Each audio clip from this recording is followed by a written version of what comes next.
El día que sostuve la prueba de embarazo en mis manos, temblando, con el corazón latiendo como nunca antes, pensé que ese sería el comienzo de nuestra felicidad. Porque él siempre decía lo mismo, una y otra vez, con los ojos brillando de ilusión. Mi sueño es ser padre. Y yo le creí con el alma. Pero nunca imaginé que ese mismo sueño se convertiría en mi peor pesadilla. Cuando se lo conté, al principio sonrió. Me abrazó, me levantó del suelo como si el mundo fuera perfecto. Pero esa felicidad duró menos de lo que esperaba. Los días empezaron a cambiar, y él también.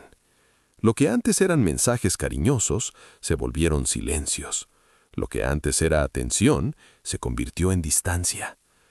Yo intentaba justificarlo todo. Pensaba que era el estrés, el miedo, la responsabilidad. Me repetía a mí misma que era normal, que los hombres también se asustan. Pero en el fondo, algo no encajaba. Algo dentro de mí me decía que ese no era el hombre que soñaba con ser padre. Era alguien completamente diferente. Mientras mi cuerpo cambiaba, mientras sentía crecer una vida dentro de mí, él se dejaba cada vez más. Llegaba tarde, evitaba conversaciones, ya no me miraba igual. Y yo, con el corazón lleno de ilusiones, empezaba a sentirme sola incluso estando acompañada. Y fue ahí cuando entendí algo que no quería aceptar. A veces, las palabras bonitas no significan nada, cuando las acciones cuentan una historia completamente distinta. Los meses pasaron, y con ellos mi esperanza empezó a desvanecerse lentamente. Cada cita médica a la que iba sola, cada noche en la que me acostaba sin escuchar su voz, eran pequeñas heridas que se acumulaban dentro de mí. Yo quería compartir cada momento, cada latido, cada emoción, pero él nunca estaba. Los fines de semana se convirtieron en lo peor. Mientras yo descansaba con cuidado, protegiendo a nuestro hijo, él salía, bebía, desaparecía, y muchas veces ni siquiera volvía a casa. Yo me quedaba mirando el techo, con el teléfono en la mano, esperando un mensaje que nunca llegaba. Intenté hablar con él muchas veces. Le decía que lo necesitaba, que su hijo lo necesitaba, pero siempre tenía una excusa. Siempre encontraba la forma de evitar la conversación. Y poco a poco, dejó de importarle.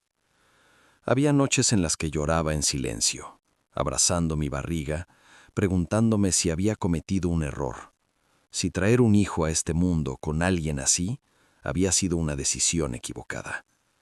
Pero entonces sentía una pequeña patada y recordaba que ya no estaba sola, que había alguien que dependía de mí. Y eso era lo único que me daba fuerzas para seguir. El día que nació mi hijo fue el más hermoso y el más doloroso al mismo tiempo. Hermoso porque por fin tenía en mis brazos al amor más puro que existe. Doloroso porque él no estaba ahí como yo soñaba. Llegó tarde, sin emoción, sin lágrimas, sin ese amor que siempre decía sentir. Mientras yo lloraba de felicidad, él miraba el reloj, como si estuviera en otro lugar, como si ese momento no significara nada. Y en ese instante, algo dentro de mí se rompió.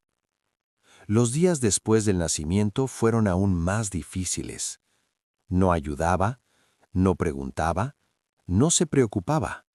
Yo estaba agotada, sin dormir, tratando de ser fuerte, mientras él seguía viviendo como si nada hubiera cambiado.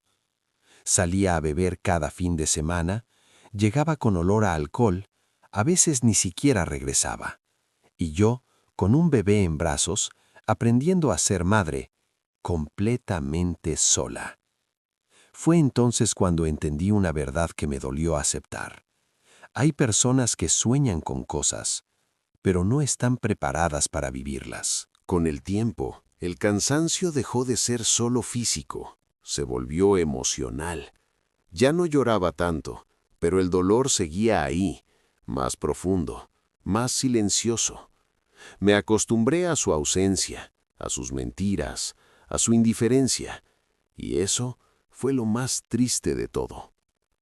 Hubo un día en el que lo miré y ya no sentí nada, ni amor, ni rabia, solo vacío, como si todo lo que alguna vez construimos simplemente hubiera desaparecido.